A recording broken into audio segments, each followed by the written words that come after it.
Happy Hippie Jazzy here. These are my assistants. Today we'll be doing part 2 of how to make bead and wire ornaments. Materials we use throughout this 3-part series are various sizes of beads, jewelry wire, and thin wire. I used 26 gauge.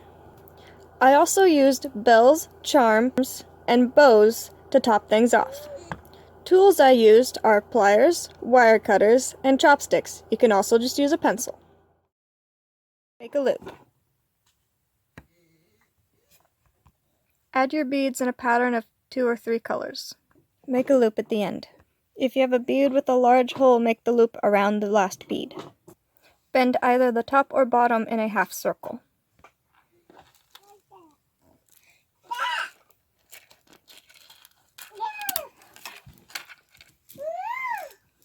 Now you have a candy cane. Try this design with other beads and colors. I personally like the look of the tri-beads. For this pattern, I did 2 of each color of bead. For this one, I did a repeating pattern of 3 purple, 2 silver, 3 purple, 2 white.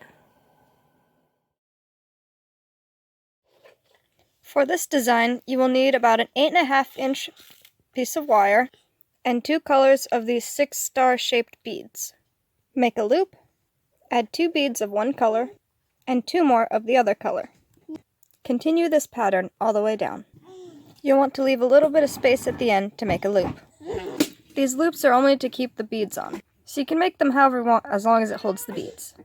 On either the top or bottom, bend in a half circle.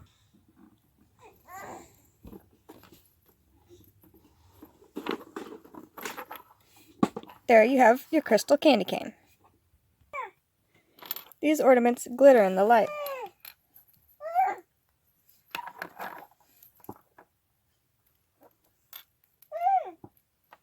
With the same method, just bend it in a circle and make it a wreath. For this one, you will need 3 strips of wire, one slightly larger than the other 2. Wrap the wires together in the center.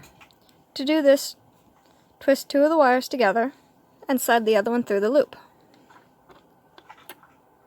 Make a 6-pointed star shape and twist the wires next to each other so that it holds tight. You will get something that looks like this.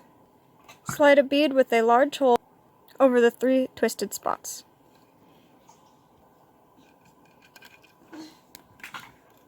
This will hide the twists. Begin decorating each strand. I bent each strand up so the beads would not fall off as easy. After placing 3 beads, I grabbed one of these shaped beads. If you don't have beads like this, I will show you an alternative in the next chapter. I add 2 more beads, followed by the 6-starred beads, and finally add 1 more bead on each end. Make a loop at each end to hold them in place. I used beads with large holes, so I wrapped my loops through the beads and around them. Make a large loop with a strand of wire that was longer. And there you have a finished snowflake. Alternative snowflake design. Again, cut 3 pieces of wire, one a 1/2 inch longer than the other 2. Do the same steps as before, wrapping the center together and adding a couple beads. I bend the wires up and add the beads all at the same time, but you can do each limb individually. Add 2 or 3 beads.